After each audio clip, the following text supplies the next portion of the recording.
क्या आप जानते हैं कि आप अपने सेविंग बैंक अकाउंट में ही एफडी जितना इंटरेस्ट रेट प्राप्त कर सकते हैं? अगर नहीं जानते, तो ये वीडियो आपके लिए ही है। इसे अंत तक जरूर देखें।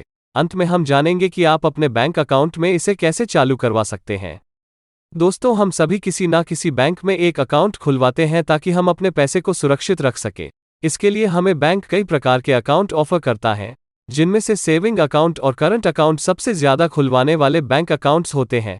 अब सवाल ये बनता है कि करंट अकाउंट और सेविंग अकाउंट में क्या अंतर होता है। तो करंट अकाउंट ऐसे लोगों के द्वारा खुलवाया जाता है जिनका कोई ना कोई बिजनेस होता है और जो बैंक में अनलिमिटेड लेन देन करना चाहते हो। इसके अलावा सेविंग अकाउंट सामान्य लोगों के द्वारा खुलवाया जाता है, जिसमें पैसों का लेन देन करने की लिमिट होती है। लेकिन बैंक में सेविंग अकाउंट खुलवाने का फायदा ये होता है कि इसमें आपको ब्याज भी मिलता है। सभी बैंक सेविंग अकाउंट पर अलग अलग ब्याज देते हैं, लेकिन ज्यादातर बैंक की इंटरेस्ट रेट 3% से 5% के बीच में रहती है।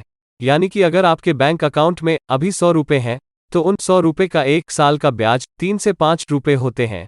लेकिन अगर आप अपने पैसे सेविंग बैंक अकाउंट की जगह एफडी में जमा करवाते हैं तो आपको 8% तक का ब्याज मिलता है। यानी कि अगर आप वो ही 100 रुपये एफडी में जमा करवाते हैं तो आपको 1 साल में उन 100 रुपयों पर 8 रुपये ब्याज के रूप में दिए जाते हैं। अभी क्योंकि हमने सिर्फ 100 रुपये की बात की है, इसलिए हमें ये अंतर ज्यादा नहीं लग रहा है। लेकिन अगर यही अमाउंट बड़ी हो, यानी कि अगर आपके बैंक अकाउंट में 1 लाख रुपए 1 साल तक जमा रहे, तो जहां पर सेविंग अकाउंट में आपको ब्याज के रूप में सिर्फ 3,000 से 5,000 रुपए मिलते हैं, वहीं पर अगर आपके वही पैसे एफडी में जमा होते तो आपको 8,000 रुपए ब्याज के रूप में मिलते हैं। यानी कि आपको एफडी में डबल ब्याज मिलता है। लेकिन ज्यादातर लोग एफडी में पैसे इसलिए जमा नहीं करवाते हैं क्योंकि एफडी की कुछ लिमिट होती है। इसमें आप जो भी पैसे जमा करते हैं उनको आपको एक फिक्स समय तक जमा करके रखना पड़ता है। आप समय से पहले उन पैसों को नहीं निकलवा सकते हैं। अगर आप ऐसा करते हैं तो आपको कम ब्याज दिया जाता है। लेकिन अगर मैं आपसे कहूं कि हमें हमारे सेविंग बैंक अकाउंट में ही ऐसी फैसिलिटी मिलती है, जिसको अगर हम ऑन करवा ले, तो उसके बाद हमें हमारे सेविंग अकाउंट में ही एफडी जितना ब्याज मिलना शुरू हो जाता है। साथ ही अगर हमें कभी भी अपने सेविंग अकाउंट से पैसे निकलवाने हो तो हम बिना किसी झंझट के पैसे निकलवा सकते हैं। जी हाँ, ऐसा संभव है। इस फैसिलिटी को ऑटो स्वीप फैसिलिटी के नाम से जाना जाता है। अगर आप अभी जानना चाहते हैं कि ऑटो स्वीप फैसिलिटी क्या होती है और इसे अपने सेविंग बैंक अकाउंट में कैसे ऑन करना है, तो हमारे चैनल को अभी सब्सक्राइब करें। तो चलिए जान लेते हैं कि ऑटो स्वीप फैसिलिटी क्या होती है। ऑटो स्वीप एक ऐसी फैसिलिटी होती है जो कि लगभग सभी बैंक अपने कस्टमर्स को देती है, लेकिन बाय डिफ़ॉल्ट ये सर्विस बंद रहती है।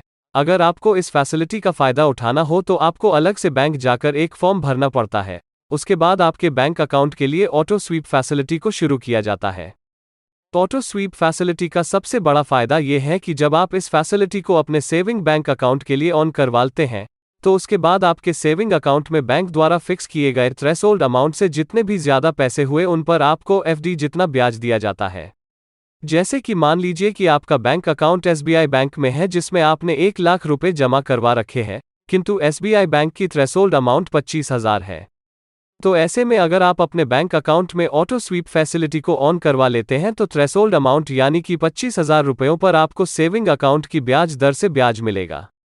किंतु 25,000 रुपये से ज्यादा जितने भी पैसे आपके अकाउंट में होंगे, उन सभी पर आपको एफडी जितना ब्याज दिया जाएगा। लेकिन इसके लिए बैंकों की एक समय सीमा भी होती है। अर्थात अगर आपको एफडी जितना ब्याज लेना है तो इसके लिए आपको बैंक द्वारा तय की गई समय सीमा तक उन पैसों को अपने अकाउंट में रखना पड़ता है। अगर आप उस समय सीमा से पहले ही अपने पैसे निकलवा लेते हैं तब आपको अपनी बैंक के नियमों के अनुसार ब्याज दिया जाता है। ऑटो स्वीप फैसिलिटी को चालू कैसे करवाएं?